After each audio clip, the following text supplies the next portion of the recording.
आपके बीच में एक सामाजिक चित्रण, एक पारंपरिक गीत आपके सामने मैं पेश करने जा रहा हूं। मित्रों, यह एक अलग विरहा है। आप इसको सुनेंगे तो आपको समझ में आएगा क्या रामायण में ऐसी ऐसी भी विरहा मिलती है क्या। आवा मास्टर।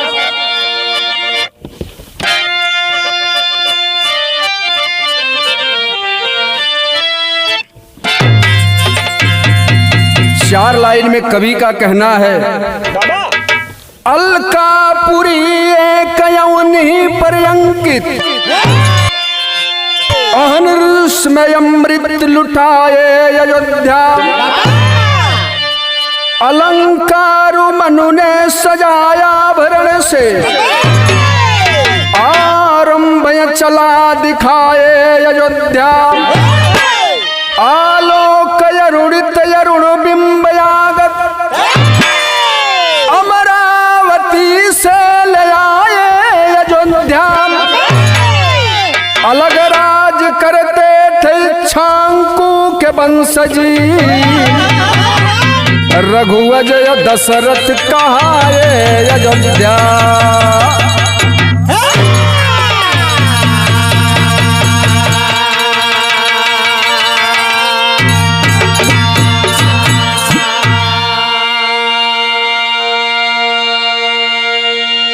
कवि जी लिखे हैं, आलोक अरुणित अरुण बिंब यागत, अमरावती से ले आए अयोध्या। एक लाइन यहाँ कव्वाली का टुकड़ा लगल मास्टर साहेब,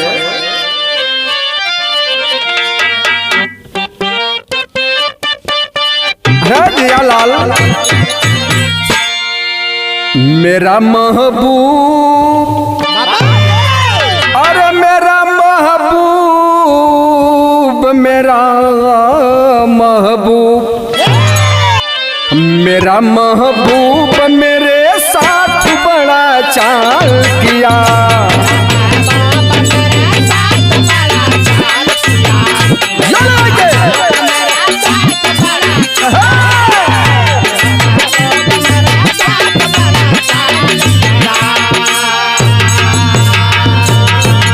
मेरा महबूब मेरे साथ बड़ा चाल किया,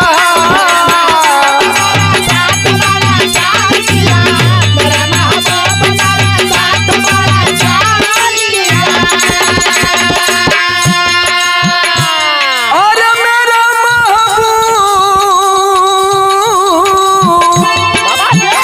मेरे साथ बड़ा चाल किया, चाल किया, चाल किया। यही तो मांगा था, क्या प्यार मांगा था, प्यार मांगा था, झोली में गम को डाल दिया। राजिया बहादुर,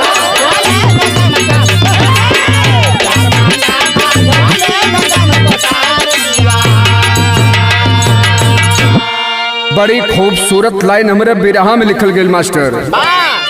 राम रहमान का, राम रहमान का गुणगान सभी गाते हैं,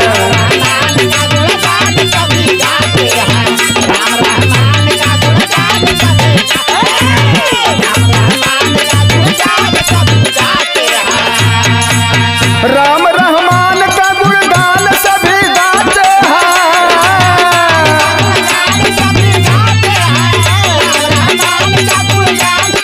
गाते अरे राम रहमान का गुणगान सभी गाते हैं, गाते हैं, गाते हैं। राम रहमान का गुणगान सभी गाते हैं, अरे राम रहमान का गुणगान सभी गाते हैं। तो खुशी खामोश की, खुशी खामोश की सम्मा सभी जलाते हैं।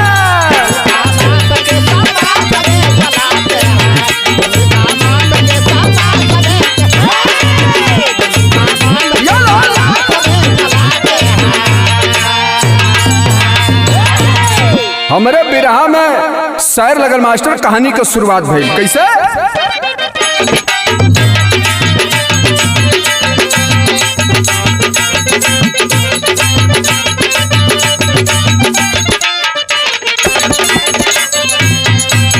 लगी है लालसा, लगी है लालसा लोचन ललाम आए हैं, रमे मन राम में श्री राम राज्य पाए हैं।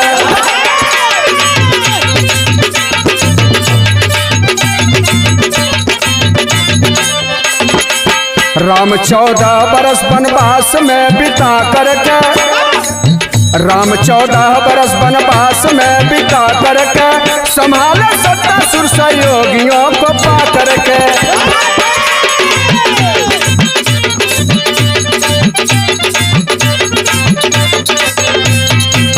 गए हैं राम एक दिन सिया के अटरिया पे, गए हैं राम एक दिन सिया के अटरिया पे, सिया मुस्काए बोली राम से सजरिया पे।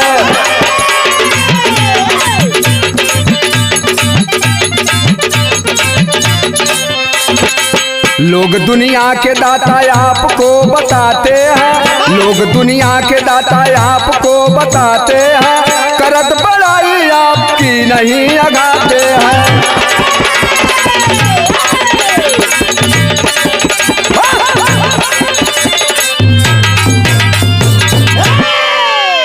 भगवान राम मर्यादा पुरुषोत्तम राम का वनवास हुआ, साथ में छोटा भाई अनुज और माता सीता, साथ में तीनों तपसी बनकर के अयोध्या नगरी से 14 साल के लिए वनवास होता है।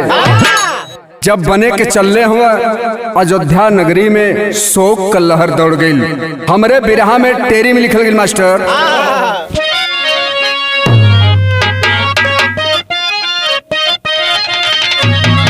अरे राम नगर में गूंजे नारा राम का, अरे नगर में गूंजे नारा, नगर में गूंजे नारा राम का, अवध अवधेश पुरी अब साकित भइला द्वारा।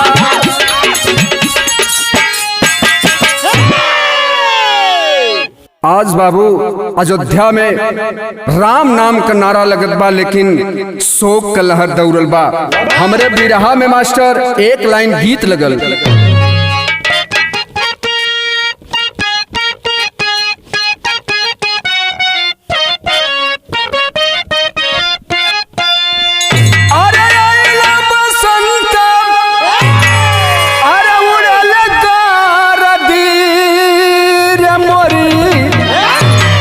रे मोरी अदहिया भइल बा, रे मोरी दहिया भइल बा, अरे प्यारा रदी रे मोरी दहिया भइल बा।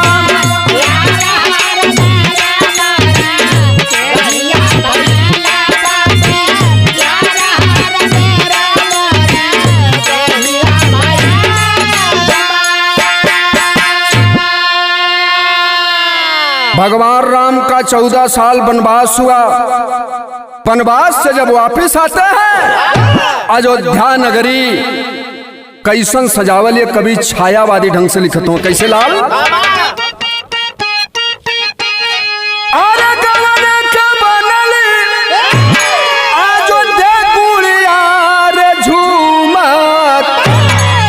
आ गईली दुआरवा एक रूप बुढ़िया रे झुमत, आ गईली दुआरवा।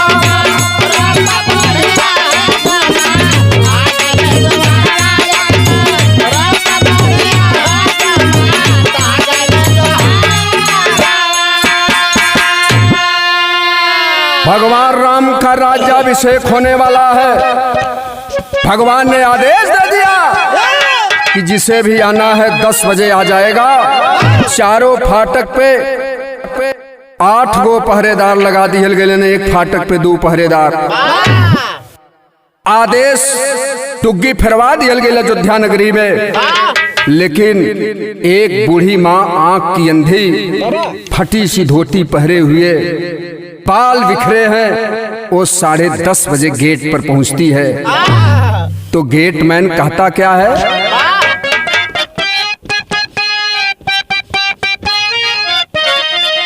अरे अंधी समझ के रोका राम का पहरुआ,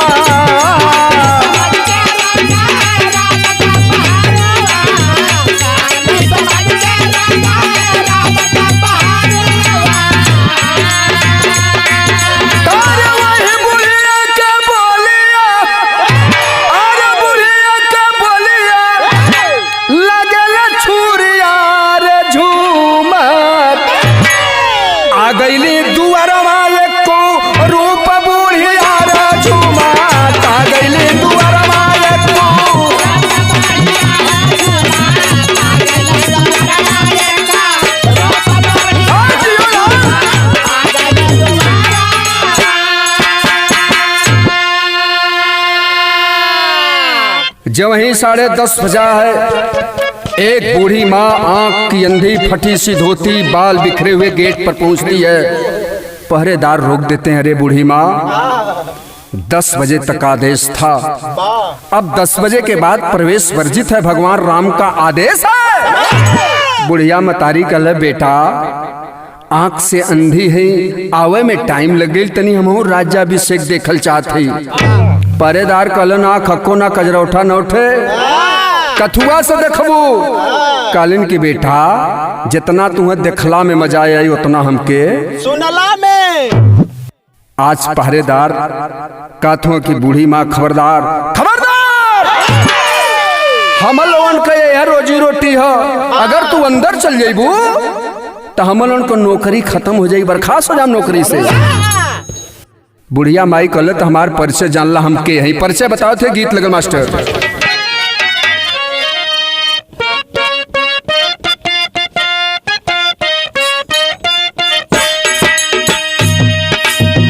कौनो हीरो हीरोइन का बात है मास्टर। हो गोरी जब से, हो गोरी जब से हुई जवान, बंदा ले जाए अपने गाँव।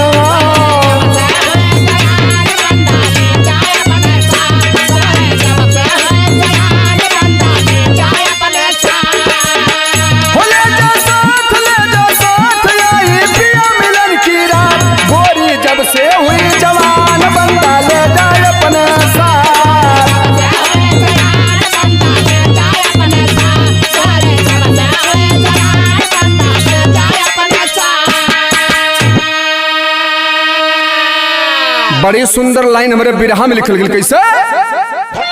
बुढ़िया माई कहले बा कि जिसका बेटा है, जिसका बेटा है हनुमान, से डर किसका है नारायण।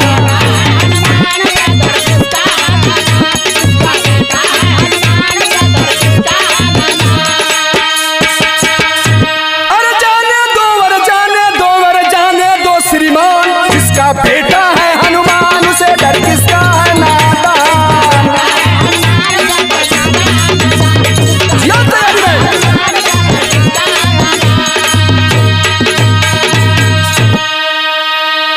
आज बुढ़िया माई कहले कि बेटा जिसका बेटा है हनुमान, उसे डर किसका है नादान।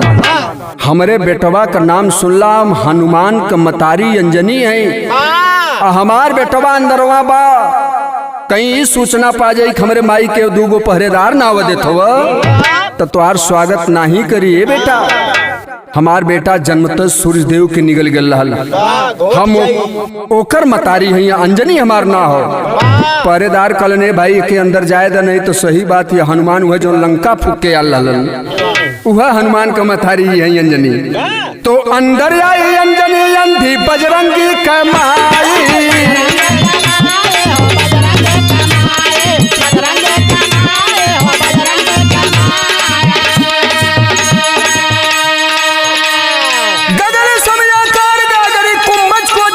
उसे डर किसका है, जिसका बेटा है हनुमान, उसे डर किसका है नादान।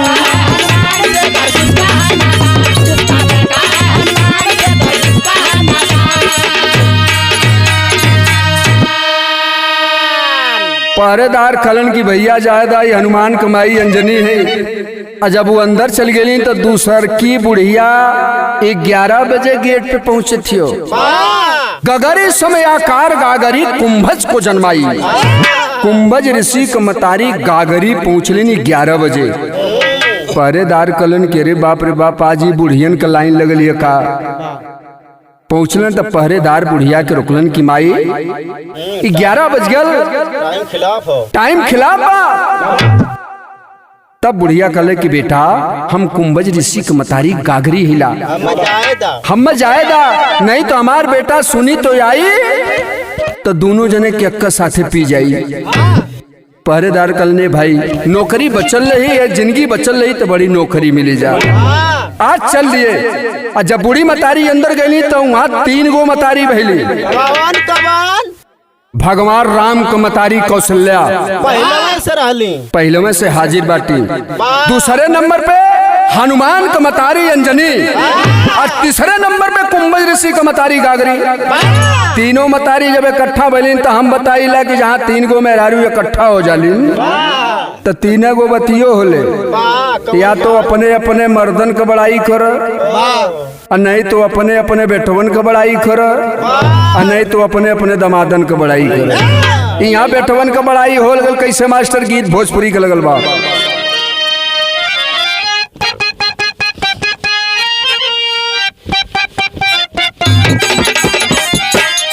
अरे बजरिया से चुनरी हो बजरिया से चुनरी अलहल राजा हो बजरिया से चुनरी।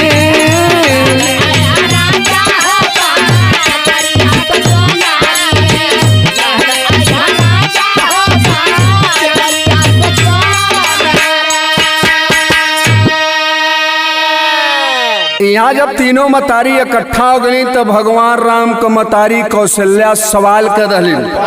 उस सवाल का कैली अरे जमाना गुण गावेला हो जमाना गुण गावेला और राम बाद पुलावा जमाना गुण गावेला।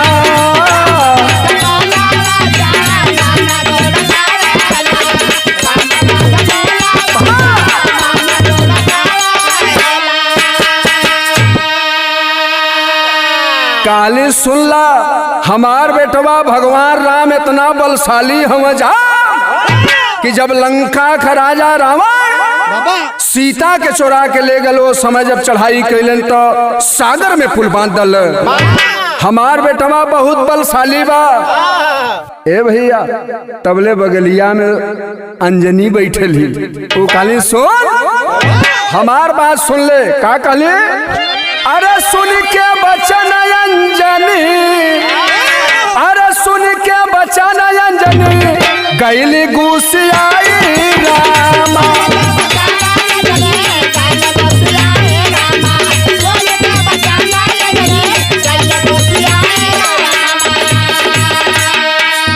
मन मोर बतिया कहल समझाई रामा।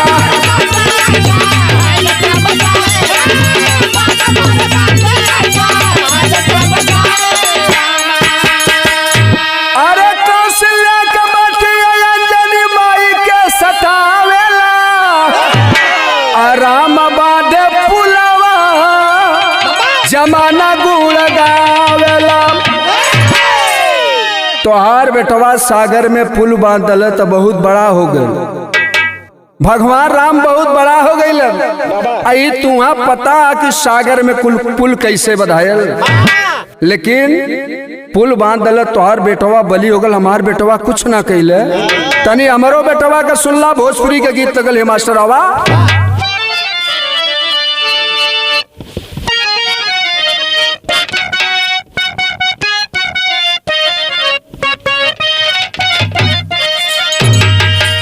कौनो दुल्हन अपने सैया के समझावत हो छोड़ी दा चटकल के नौकरिया सुनाए सजना ऐसे बहुत खूबसूरत लाइन हमारे बिरहा में लिखल गई। हो रामा पुलवा बधावाला सागरवा में,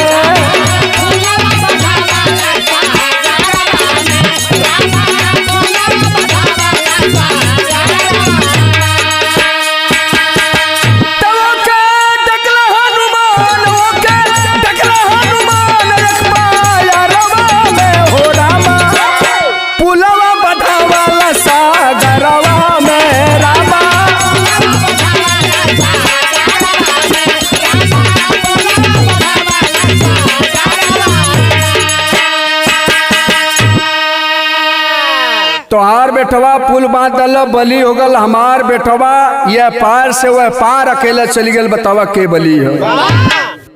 सुना अगली लाइन में का कहलिन, अरे सेना का सहारा लेके, सेना का सहारा लेके राम पुल बधाए,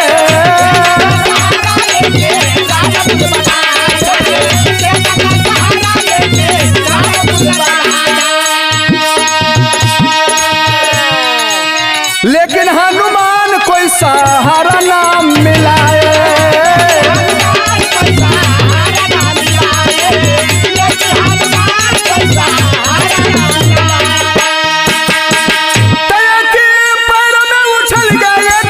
पैर में उछल गए वही परवा में हो रामा, अरे पुलवा बधवल सगरवा में। हमार बेटा हनुमान एक पग में समुंदर के वारा नहरा कह दहल, लेकिन जब सागर में पुल बंधात रहल, भालू बंदर सेना के सहित सारे लोग मिल करके सागर में पुल बांध रहे थे, लेकिन हमार बेटा हनुमान अपार से अपार चल गए, उनके साथे केहू नहीं गल। एक कौशल्या तोहार बेटवा बली है कि हमार? कौशल्या जब इतनी बात सुनली तो कल सही बात, बली तो यही का लड़का बा, बगलिया में गागरी मतारी बैठल ही, और तनी जो मेहरारू कुछ चिड़चिड़ापन होला, जब ये बात सुन ली तो काली खबरदार, हमरो तनी बात सुनला, बिरहा में पापड़ लिखल गई मास्टर।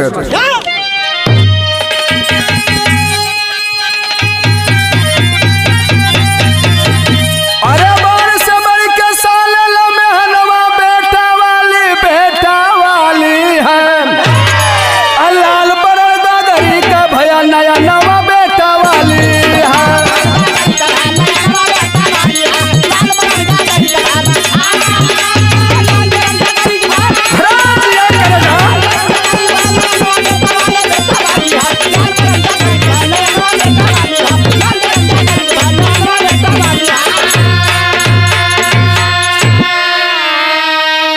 अरे जिस सागर में पुल भगवान मेरा सहारा हो, जिसे किया हनुमान एक पग में अंदर वारा न्यारा हो, अरे एक कजूरी में पियल मोल नवा बेटा वाली है, और लटकल हरी माई का थुथुनवा बेटा वाली है।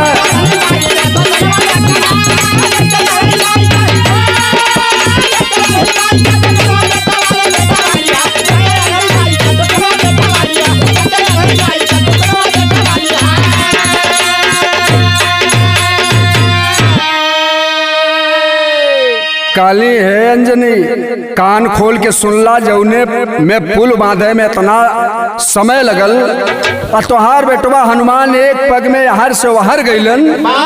हमार बेटा कुंभज ऋषि वही सगरवा के किनरवा बैठल, और सगरवा का पूरा पनिया यक्का जुरी में पी गए, सगरवा में दरार फट गई, और जहाँ झुराए गल, जहाँ पानी ना वहाँ पुल बंधले कौन जरूरत है, उड़ले कौन जरूरत है। तो बात का बाल लगा कौशल्या, अब को भवन में सोई हो, अब पूछे जाके रामचंद्र, तब कहली रोई रोई हो, अरे हमें बतावा के कर बली ललनवा बेटा वाली है, और नहीं दया पंतज देवा परनवा बेटा वाली है।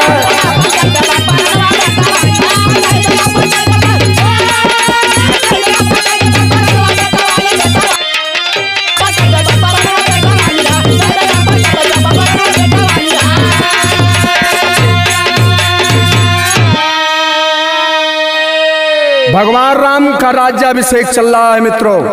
विराज सुनने वाला भाई लोग तनी गौर करया। बाबू राज्याभिषेक चल रहा है। ये दुनिया के मालिक मर्यादा पुरुषोत्तम भगवान राम सिंहासन पर आसीन है। चारों भाई बैठे हैं। तमाम ज्योतिषी विद्वान प्राखंड लोग जुटे हैं वहां पर। सभी लोग हैं। लेकिन भगवान नजर उठा करके देखते हैं तो उनकी माँ उस महफिल में नहीं है। बुलाते हैं मंत्री को, कहते हैं कि मंत्रीवर सारे लोग तो दिखाई दे रहे हैं लेकिन मेरी माँ आज नहीं है। बात क्या है? जब मंत्री जाकर के देखता है तो 14 साल पहले जहां माता कैकेयी सोई थी उसी जगह पर आज कौशल्या सोई है। यह तो बाबू अनर्थ हो गए।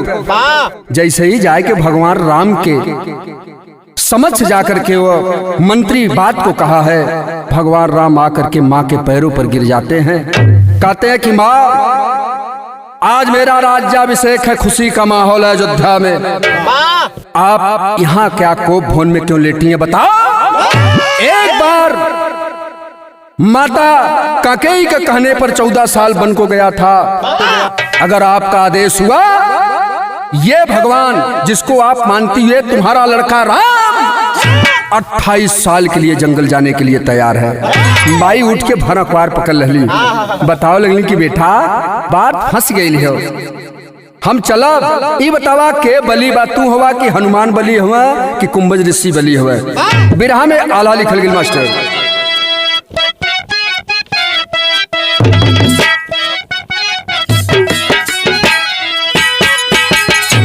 अरे कहाँ भगवान काला लगिया का चाहरिया भैया।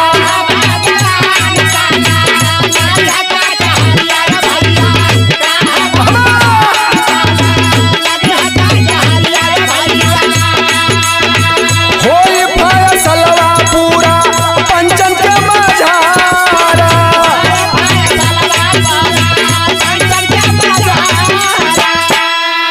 अरे लगली अदालत बाबू राम जी के घरवा भैया।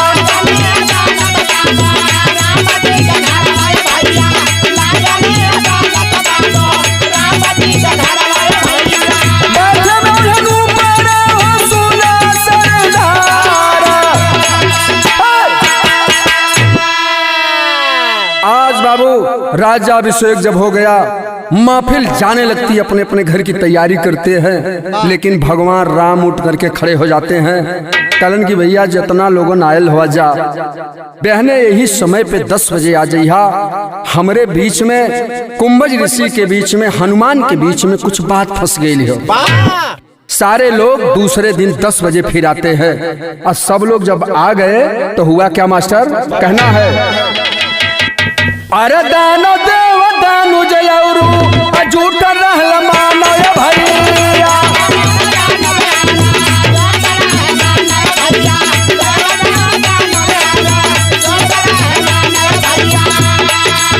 नारायण नारायण बैठे गुरु गुरु द्वारा।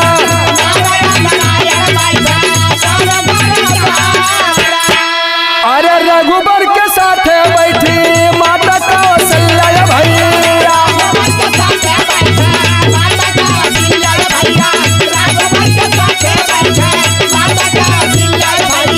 अंजनी के साथ बैठे अंजनी कुमारा।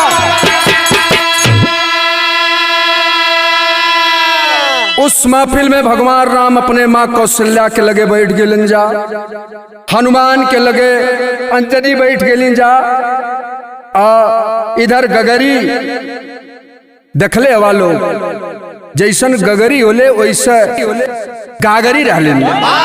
अरे गागरी मतारी बैठी कुंभज के गोहनवा भैया।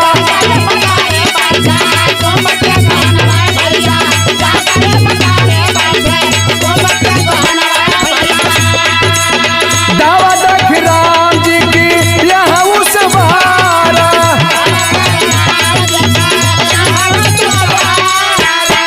अरे कैसे पुल बधायल कोई हो तो बतावे भैया।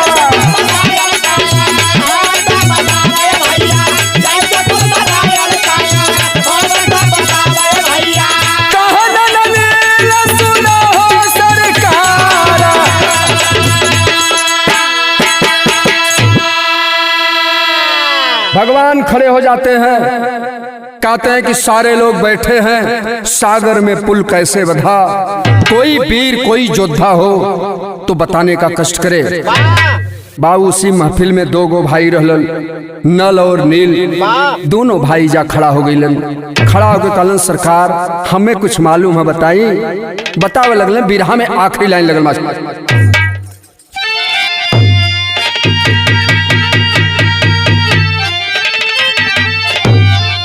तो सारी समस्या नल नील दिया सुलझाई फैसला, आज पंचन के समाज में हो जाए फैसला।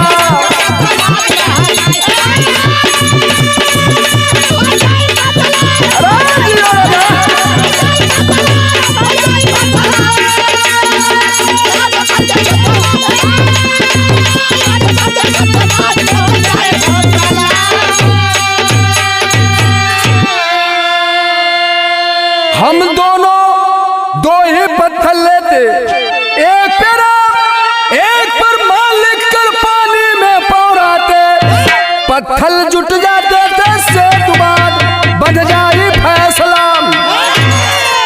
सरकार हम नल, हमार छोटका भैया नील, हम एक पत्थर लेके रा लिख के अगवा पौरा दे, हमार छोटका भाई नील जो रहलन उ माँ लिख के पिछवा से पौरा दे। सरकार उ रा और माँ वाला पत्थर जाए कि अक्के में जुड़ जाए, वो कौने सीख सीमेंट से बन जाए, एकरे बारे में हमके कहना। बैठ जाओ नल नील, जरा हनुमान बताओ भाई, इतना समय लगा पुल बांधने में, आखिर इस पार से उस पार तुम कैसे चले गए, जरा बताना। तो हनुमान जी उठ के खड़ा होकर बताओ तो का, कहाँ वीर बजरंगी राकाते ही आंख ममूदा, माँ कहते रावण की गढ़लंका में कूदा, अब बेहुदा रावण की नगरिया जल जाई फैसला।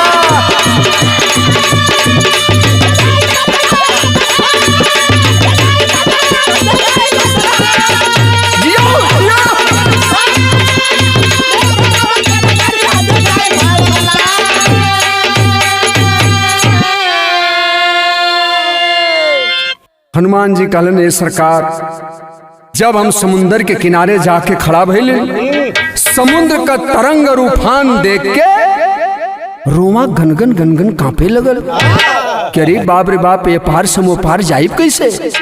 तब प्रभु दाहिने पैर को उठाया और दाहिने गदा को लहराया और भगवान आंख बंद किया, सिर्फ एक ही शब्द निकला रा, और जब मैं मां कहा तो मैं लंका में पहुंच चुका था। मैं नहीं बता पाऊंगा कि सरकार मैं कैसे आ गया, कौन सी एरोप्लेन मुझे उठा करके ला करके यहां लंका में पहुंचा। कहला हनुमान बैठ जाओ। भाई कुंभज ऋषि आप उठो, एक बल्टी पी गलोता, दो बल्टी पी गलोता, पूरा सगरवे के पनिया कैसे पी गईला। तो कुंभज ऋषि बताओ लगलन कैसे लाल। महामुनि कुंभज बोले, ए है सतयुग की बानी, रामचंद्र ने जन्म लिया था अवधपुरी राजधानी, अब पानी सागर का सब पंछी रहा सुखाई फैसला।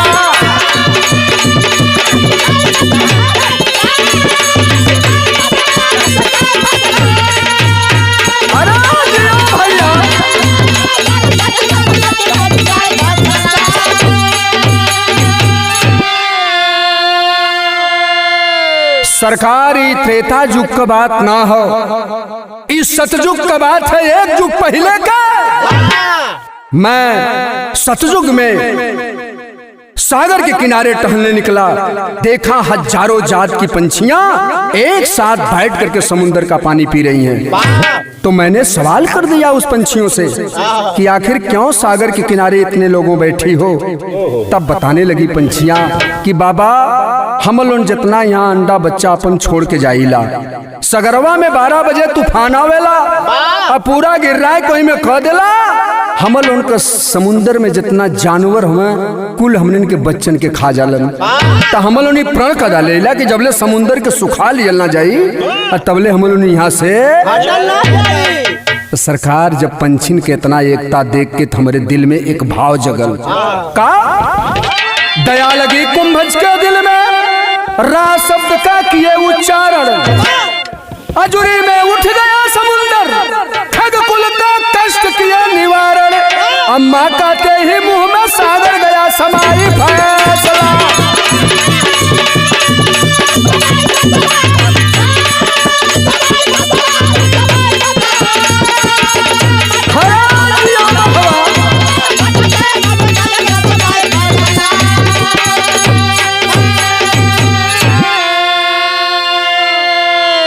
काला सरकार वहीं पलथी मार के बैठ गए और दोनों हथवा जोड़ के समुंदर में ठेल दिहल। आ जब उठौली एक अजूरी पानी आ जब माँ कहनी सागर पूरा समागल हम कैसे पी गेली एकरे बारे में हमके हनुमान जी उठल कहना प्रभु एक बात बताई कालन कहा कालन तेरे सत्ता के बिना हे प्रभु मंगल मूल अब पत्ते तो खिलते नहीं खिले कहाँ से सरकार तोरे ऊपर जेकर दया दृष्टि हो जाई तू एक सागर ना कई हजार गो सागर डाक जाई या पी जाई जब तू रूठ जाइबा तठे नालो ना पार कह पाई। अंत में भगवान को सारे लोग सम्मानित करते हैं। बिरहा की हमारी लास्ट लाइन रही स्वामी गुरु बिहारी रमन धन्य हरि की माया लिखते प्रमुख राम दुलार पर पड़ली उनकी छाया अवध में गूंजे नारा राम के अवध में